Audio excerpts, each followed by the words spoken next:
Happy Monday, everybody. It's Doc, back with Doc Lyle Talks Comics. So, have you ever read anything that is so transcendental that it really elevates you to a different plane of understanding, a different place and time? One of those books for me, and we've talked about the actual book before, but one of those books for me is Alan Moore's third volume called Olympus of Miracle Man from Eclipse Comics.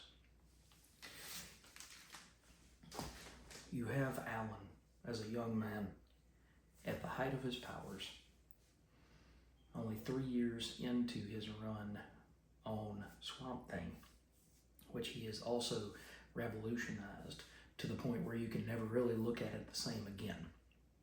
But Miracle Man, starting in issue 13 and ending in issue 16 with artist John Totalan, absolutely just blows your mind.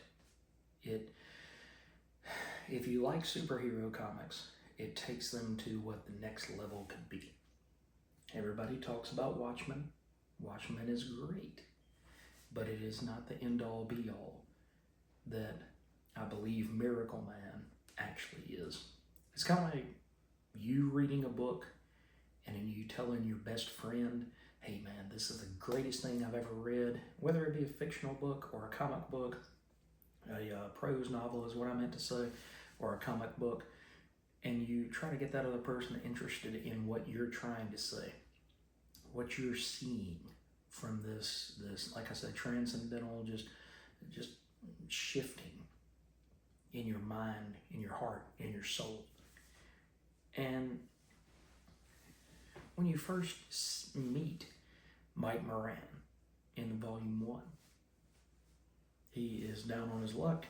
He's tired. He's, in his early 40s, which to Alan Moore, who was probably in his early 20s at that point, the idea of getting beaten down by your mid 40s and early 50s is, it's a whole nother lifetime. But you see Mike Moran and his wife barely getting by, always frustrated with one another, just kind of living out a humdrum existence. By volume 2, you see his reascension as one of the better superheroes of all time. And from there, you get to understand that if Moore continues on with a volume 3, that it's going to be magnificent. Or at least it has the possibility to be so. When you get to Olympus,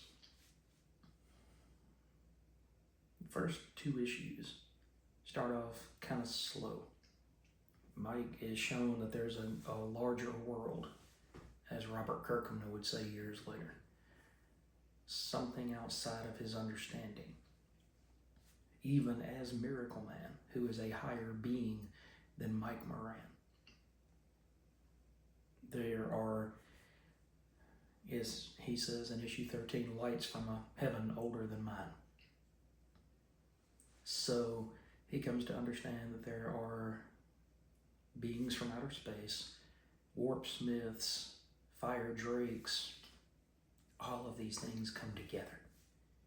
And they culminate in issue 15, which is still, to me, one of the bloodiest issues that has ever come down the pike.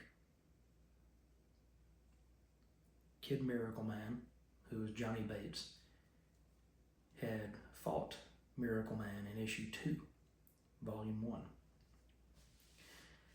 And eventually he had tricked Kid Miracle Man into saying his word, his magic word, much like Billy Batson with Shazam.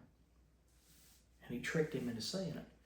And when he did, he transformed from an adult back into the kid, Johnny Bates. And the thing is that when Miracle Man had supposedly disappeared and died years before, Johnny Bates stayed in that form. And he grew up as a hero. instead of just a child. It was the complete opposite path that Mike Moran had taken. Moran had forgotten that he was even a hero.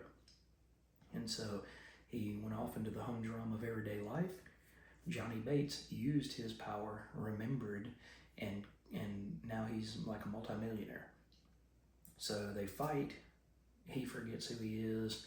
It's almost like a magical backlash because he had been in the Kid Miracle Man form for so long that once he said the magic word and he transformed back to Johnny Bates, he couldn't do it back immediately like that. It took time for him to recharge. So Bates is on the loose as Kid Miracle Man, and he absolutely decimates London. And you see in this book the tough decisions that people like Peter Parker and Clark Kent, he makes the tough decisions that they can't make. He permanently attempts to incapacitate his foe to the point where he has to scream his magic word again and is sent back to being a child. And spoilers, but I mean, the storyline's almost 50 years old at this point.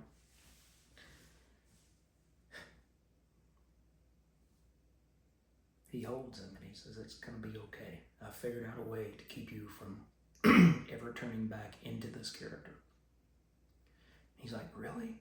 Really? Thank you. Thank you so much." And as the panel was open, now it kind of tightens in. And as it tightens in, you see Miracle Man just clutching this kid and holding him and telling him it's going to be okay. And then he just, bam, one good shot right to his head. And, splits his head open like a grape. But it's the fall of Bates and how he gets there, and the ascendance of Miracle Man, while at the same time his protege just falls from the sky like Icarus. That really just, it grabs you and does something to you. And it says, try to be a better person. Because in the end, Miracle Man himself has ascended onto nigh godhood. And it really makes you think, did he make this a better world? Is this a better place than what he had found when Bates was, trying to run things? And the answer may be yes, it may be no. It's partly yes and partly no. But what books have you guys read that were similar to that? And it just kind of, you were just walking along humdrum in life, and all of a sudden you read this particular comic. And all of a sudden there was a paradigm shift. And it just absolutely made you go back and say,